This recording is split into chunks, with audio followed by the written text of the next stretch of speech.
ছাত্রলীগের হামলা। জাতীয়তাবাদী ছাত্রদলের সাবেক কেন্দ্রীয় সভাপতি কাজী রওনকুল ইসলাম শ্রাবণের ওপর ছাত্রলীগ হামলা করেছে বলে অভিযোগ পাওয়া গেছে। মঙ্গলবার রাত ৯টার দিকে শিল্পকলার সামনে নেতাকর্মীদের সাথে আড্ডা দেওয়ার সময় সশস্ত্র ছাত্রলীগের উচ্ছৃঙ্খল নেতাকর্মীরা রড, চাপাতি, রামদা, হকি স্টিক দিয়ে অতর্কিত হামলা করে গুরুতর জখম ও আহত করেছে বাংলাদেশ জাতীয়তাবাদী ছাত্রদলের সদ্য সাবেক সভাপতি ও বিএনপির জাতীয় নির্বাহী কমিটির সদস্য কাজী রওনকুল ইসলাম শ্রাবণকে। শ্রাবণ জানান, ছাত্রলীগের কর্মীরা প্রকাশ্য জয় বাংলা স্লোগান দিয়ে আমার উপর হামলা চালায়। বর্তমানে ঢাকা মেডিকেল কলেজে হাসপাতালে চিকিৎসাধীন আছেন ছাত্রদলের সাবেক সভাপতি শ্রাবণ। এদিকে ছাত্রদলের সাবেক সভাপতি শ্রাবণের উপর বর্বরচিত হামলার তীব্র নিন্দা জানিয়েছেন বিএনপির সিনিয়র যুগ্ম মহাসচিব রুহুল কবির রেজভী। তিনি বলেন, এই সরকার গোটা দেশকে রক্তাক্ত করছে। রক্ত পিপাসু সরকার গণতান্ত্রিকামী সৈনিকের রক্ত দিয়ে উচ্ছ্বাস করছে, কিন্তু সংগ্রামের রক্ত কখনো বৃথা যায় না। সবকিছুরই একদিন বিচার হবে এই বাংলার মাটিতেই। জল্লাদের কবলে পড়ে আজ মরতে বসেছিলাম, জানালেন গোলাম আলা রনি।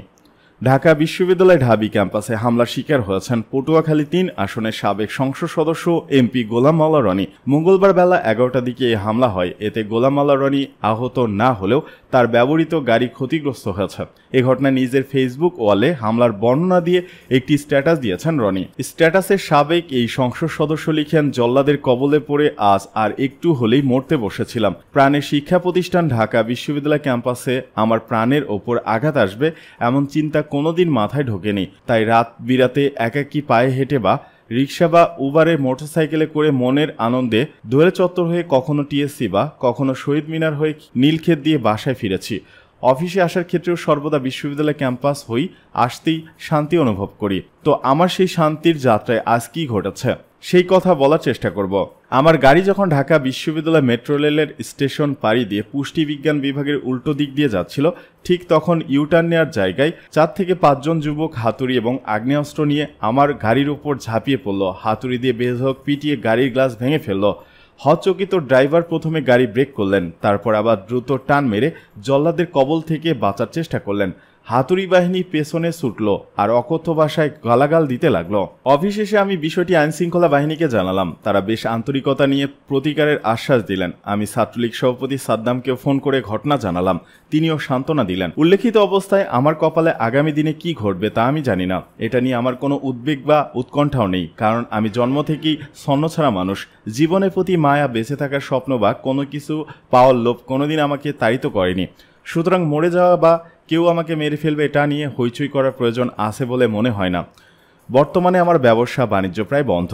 চলমান দুর্বিষহ সময়, চারিদিকে হাহাকার, অভাব, অভিযোগ, মানুষের আর্তনাদ ইত্যাদি বিষয় আমাকে যেভাবে আহত করে, সেখানে কেউ যদি কষ্ট করে আমাকে মারতে আসে এবং মেরে ফেলে তাহলে অনেক ঝামেলা থেকেই বেঁচে যাই। সুতরাং আমাকে প্রাণে মেরে ফেলার জন্য আজ আক্রমণ করে যারা ব্যর্থ হয়েছেন তাদের জন্য আগামীতে কোনো কষ্ট করতে না হয়, এই জন্য আমার সম্পর্কে কিছু তথ্য পেশ করলাম। আমার অফিস ৩৩ তোপখানা রোড, বাসা ১০ নাইম রোড, ধানমন্ডি। বেলা ১১টা থেকে রাত ৯টা পর্যন্ত অফিসে থাকি। রোজ রাতে টকশো থাকে এবং গভীর রাতে একা একা বাসায় ফিরি। বিকেলে রমনা পার্কে একা হাঁটি। শুক্রবার ধানমন্ডি ৭ নম্বর সড়কে বায়তুল আমান মসজিদে নামাজ পড়ি। সুতরাং কেউ যদি আমাকে মেরে ফেলতে চান তাহলে একটু কষ্ট করে উল্লেখিত ঠিকানায় এলেই হবে। আল্লাহ আমাদের সবাইকে হেদায়েত দান করুন। আমরা কখনো হাল ছাড়ব না, জানালেন মির্জা ফখরুল। নেতাকর্মীদের উদ্দেশ্যে বিএনপি মহাসচিব মির্জা ফখরুল ইসলাম আলমগীর বলেছেন, আমরা কখনো যেন হাল না ছাড়ি, বুকে বল নিয়ে চলি।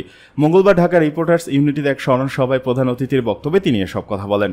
জাতীয় গণতান্ত্রিক পার্টি জাগপার প্রতিষ্ঠাতা সভাপতি শফিউল আলম প্রধানের ৭ম মৃত্যুবার্ষিকী উপলক্ষে স্মরণসভার আয়োজন করে জাগপার একাংশ। মির্জা ফখরুল বলেন, একদলীয় বাকশাল কায়েম করতে সরকার অনেক দূর এগিয়ে গেছে, এটা তাদের সুকৌশল। গণতন্ত্রের আলখেল্লা পরে নির্বাচন নাটক দেখাচ্ছে। এটা কোনো নির্বাচন হচ্ছে না। গত ১৫ বছর যে অপকর্ম করেছে সেই ভয়ে তারা সুষ্ঠু নির্বাচন দিতে ভয় পায়। এখন যে উপজেলা নির্বাচন হচ্ছে তাতেও জনগণের সায় নেই। প্রকৃত অর্থে এর মাধ্যমে কোনো জনগণের রায়ের প্রতিফলন হচ্ছে না। তিনি বলেন, আমরা বারবার বলেছি ক্ষমতায় যেতে চাই না, একটা সুষ্ঠু নির্বাচন চাই, ভোটের অধিকার চাই। এতে আওয়ামী লীগের এত ভয় কেন? কারণ তারা যে অপকর্ম করেছে এগুলো তন্ন তন্ন করে খুঁজে বের হবে সেই ভয়ে। স্বাধীনতা আন্দোলনের মূল দাবি ছিল গণতন্ত্র, সেই চেতনা আওয়ামী লীগ ধ্বংস করেছে। এখন আবার একদলীয় শাসনের দিকে যখন আওয়ামী লীগ নিয়ে যেতে চায়, তার মূল বাধা বিএনপি। তরুণ সমাজ কোথায়? দেশের এই অবস্থায় তাদের মধ্যে কি কোনো আলোড়িত করে না? এমন প্রশ্ন রেখে মির্জা ফখরুল বলেন, আমরা অন্য কোনো পথ চিনি না, আন্দোলনের বিকল্প নেই, জনগণকে বেরিয়ে আসতে হবে, রুখে দাঁড়াতে হবে।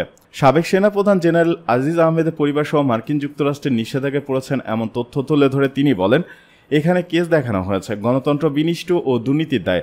সরকার বিরোধী দলের নেতাকর্মীদের দমন করতে আইন শৃঙ্খলা বাহিনী, সেনাবাহিনী, বিচার বিভাগ সহ সকল প্রতিষ্ঠান ব্যবহার করেছে। এমনকি সাংবাদিকদের লেখার ও মত প্রকাশের স্বাধীনতা নেই।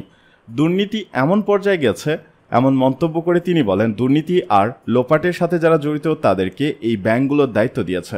পুরো দেশের সম্পদ লুটপাট করেছে তারা। তিনি বলেন, আমার ঘর যদি নিজে সামলাতে না পারি, কেউ সে সামলে দিবে না। নিজেদের শক্তি নিয়ে এদেরকে পরাজিত করতে হবে। উৎখাত করব কেন? ভোটের মধ্য দিয়ে এদেরকে পরাজিত করব। যদি সুষ্ঠু নির্বাচন হয়, অবাধ সুষ্ঠু নির্বাচনের দাবিতে সকলকে আবার ঐক্যবদ্ধ হওয়ার আহ্বান জানিয়ে মির্জা ফখরুল বলেন, এই ভয়াবহ দানবীয় সরকারকে পরাজিত করে জনগণের সরকার প্রতিষ্ঠা করব ইনশাল্লাহ। সূত্র দৈনিক নয়া দিগন্ত।